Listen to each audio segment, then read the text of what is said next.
Despite taking more of a child-friendly approach as the franchise has grown throughout the years, Jurassic Park is still known for its exciting horror and many notable sequels and spin-offs, having shied away from the horrific nature that the originals portrayed. This year, we are bringing you more frights, chills, and even screams. Welcome back to the Evermind's Scariest Dinosaurs of the Jurassic Franchise, Season 2.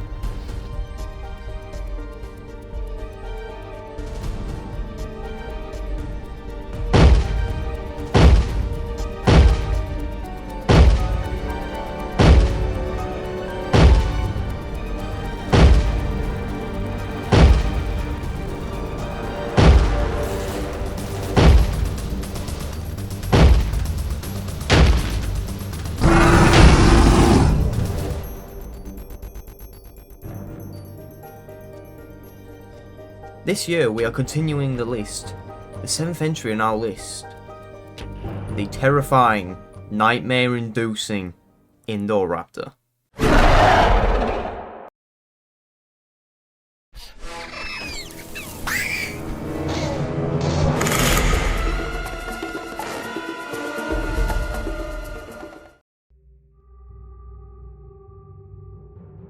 Indoraptor is a transgenic hybrid genus of genetically modified arthropod dinosaur created by American geneticist Henry Wu sometime after June 2016. It was an extension of the already existing Indominus rex concept and the 4th hybrid genus known from living specimens, after Caracosis wutansis, Scorpius rex and Indominus rex.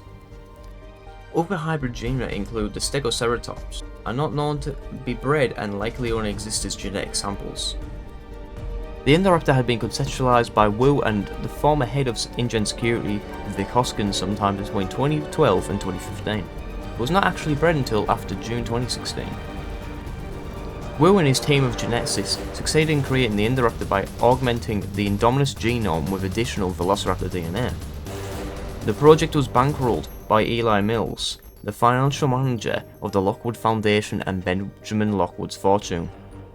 Hoskins and Mills conceptualized the Indoraptor as the ideal military animal, believing it to be more manageable than Indominus due to its small size, heightened metacognitive abilities, and pack mentality drives from Velociraptor. Its creation was considered the accumulation of both the Indominus project and the Integrated Behavioral Raptor Intelligence Study. It also took references from Henry Wu's far earlier experiment, E750, which yielded the failure Scorpius rex. However, as of June 2018, the Indoraptor was still in the prototype stage.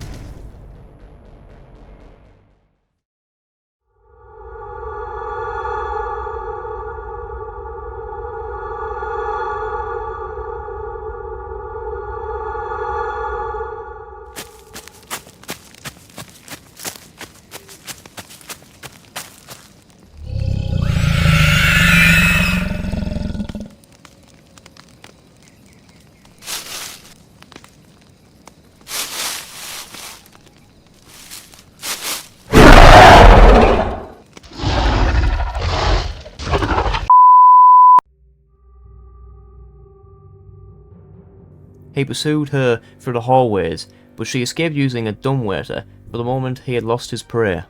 Moments later, a light coming through a window caught his attention. The beam from the Lockwood lighthouse.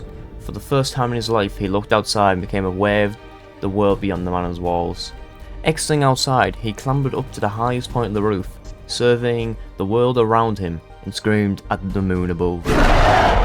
Still dedicated to tracking Maisie, he made his way down the opposite slope of the roof and found the entrance to a room. He could hear Maisie inside, though he could probably not smell her at this point, and opened the door from the balcony.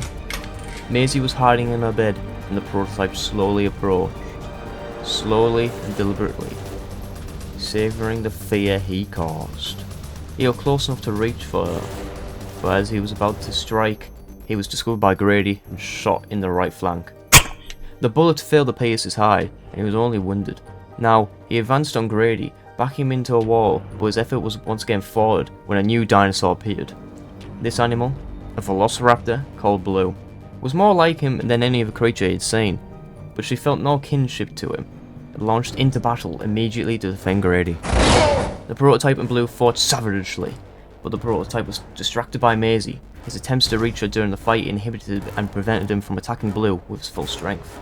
Eventually, the humans made their escape, moving across the outer wall of the building. As he fought Blue, he still tried to keep track of them, and was shoved out of a window. He was briefly wounded by this fall but survived. From here, he chased his quarry with renewed vigour, as they took shelter on the glass sunroof of the display room. The glass would not support his weight, but the metal supports could withstand the strain. He carefully made his way towards his prey, who were now trapped at the edge of the roof. Before he could reach her, he was distracted by a clanging sound. Deering, having made her way up to the roof and armed herself with a modified gun that he'd been taught to obey. The laser sight was directed at Grady. The prototype had no issue resuming his efforts to kill the man, pouncing at him. Grady and Deering had silently crafted a hasty strategy, and Grady dove underneath the Indoraptor's pounce. The prototype tried to correct this in mid-air, landing partially on the glass. The force of his pounce damaged the metal supports of the sunroof and shattered the glass, but he managed to clamber back up again, preparing a final attack. Before he could do so, he heard a streak from Blue, which suddenly attacked from the side. Their combined weight broke through the sunroof. The Indoraptor continued to try and pummel his foe as they fell, but as he twisted around, he lined his buddy up with a fossil display underneath. His Brazilian hide was at long last punctured by the fossil's horns. The right horn went through his heart and lungs, while the left horn went through his hips. He died almost instantly from this trauma.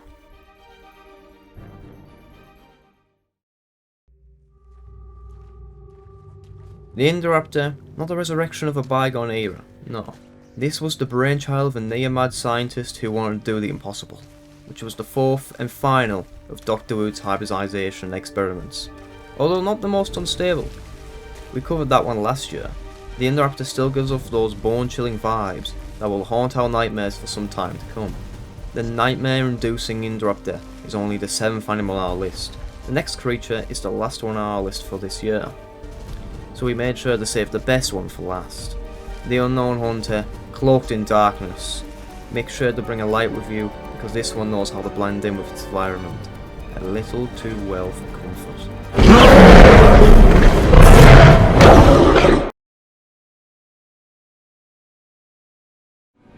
Hey Ember Miners, thanks for watching today's video.